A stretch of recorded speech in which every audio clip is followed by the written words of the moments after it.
Interview.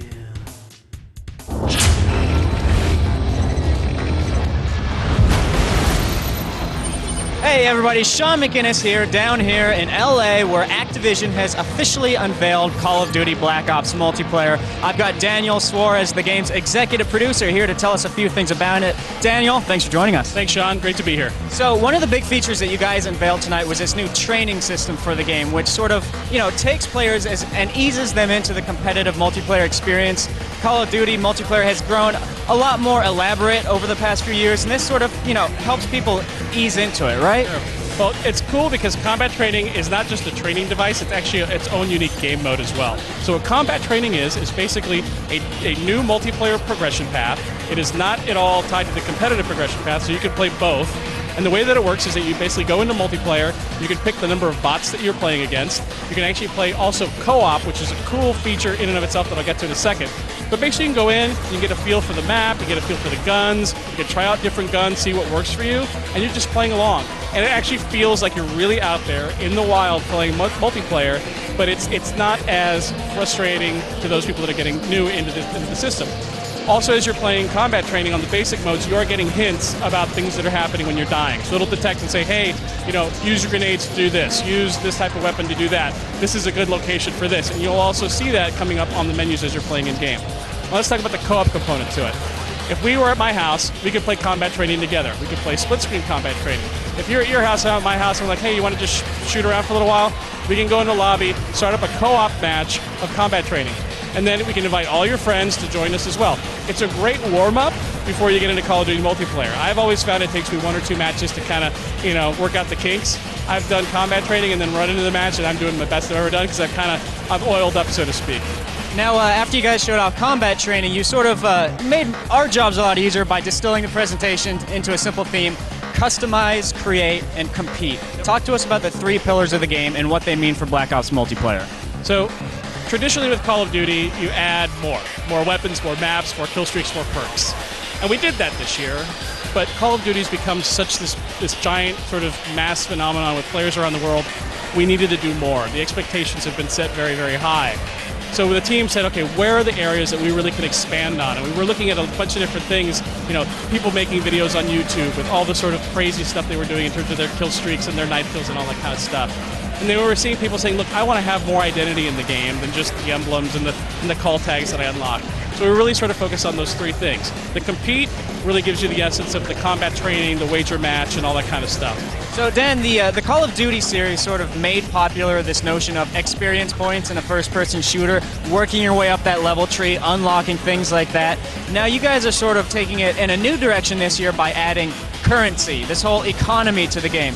Explain to us what that system is all about and how the idea originated.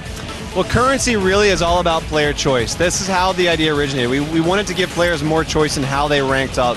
And it really is an extension of that kind of, I don't want to say it, but RPG experience. That's what experience was all about, XP was all about. But it's another layer of that. You still have XP, you still rank up, you still unlock things. But instead of unlocking everything in the game, you now unlock things by category. Once you've unlocked a category, you can spend your currency on anything in that category. We've got contracts, which is sort of your investment type of mechanic. We've got wager match, which is your gambling mechanic. And gambling is sort of a natural extension of the currency system for us. We love gambling. We're big gamblers. We love going to Vegas.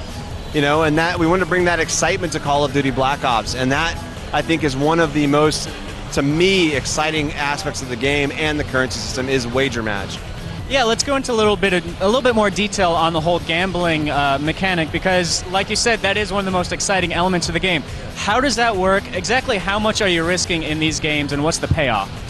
Well, you can risk really as much as you want. We have kind of low buy-in games, which are games you can play with your friends, but then we have high stakes as well. So if you're really hardcore and you want to put all your money on the line, or not all of it, tons of your money on the line, you can take that risk. And they're very simple. I mean, the designs of these game modes are very simple. For example, one in the chamber, everybody spawns in with a pistol. They get 1 bullet and they get 3 lives, and that's it.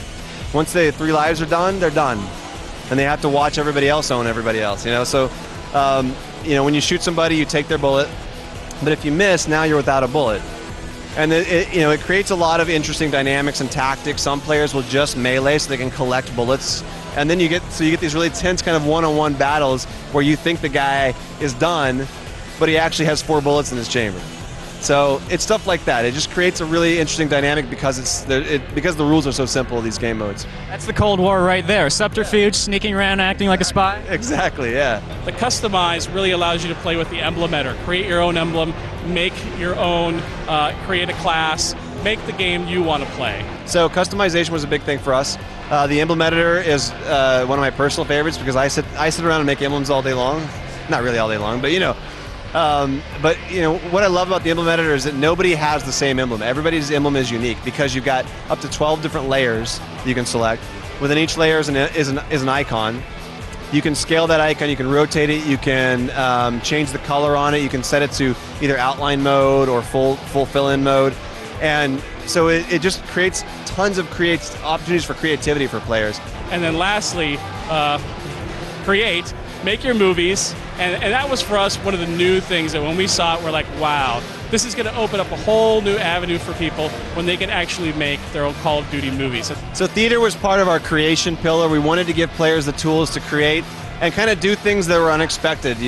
We kind of design the game a certain way, and we give them tools, and once they get the tool, they do things that we had no idea that they're going to ever actually do with it. And the theater was one of those features where it was just like, we want to give players the tools to make their own films, be their own filmmaker.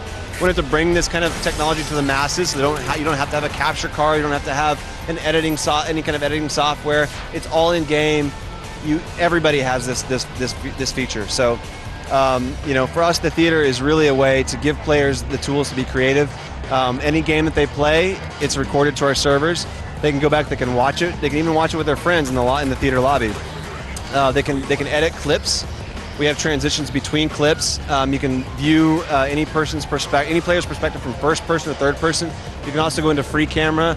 So you can kind of tell, like, this is going to give the Machinima community a ton of tools to work with. It's also going to give just the casual player a way to make their greatest hits reels or whatever they want to do. It's going to give the competitive community a way to observe and view the games they've played, to see how other players play in those matches, and they can learn from their mistakes. So I'm super excited about this feature.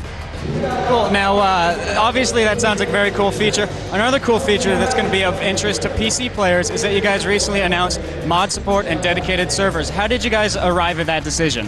How did we arrive at that decision? A very, very vocal community. We want dedicated servers. We want mod tools.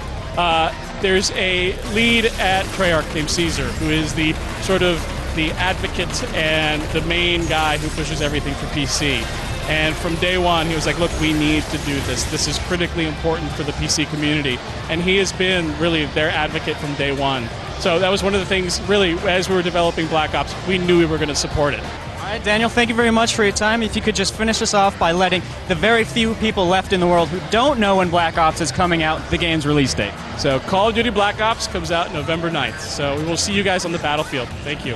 There you guys have it. That's your look at Call of Duty Black Ops. Keep an eye out for more coverage.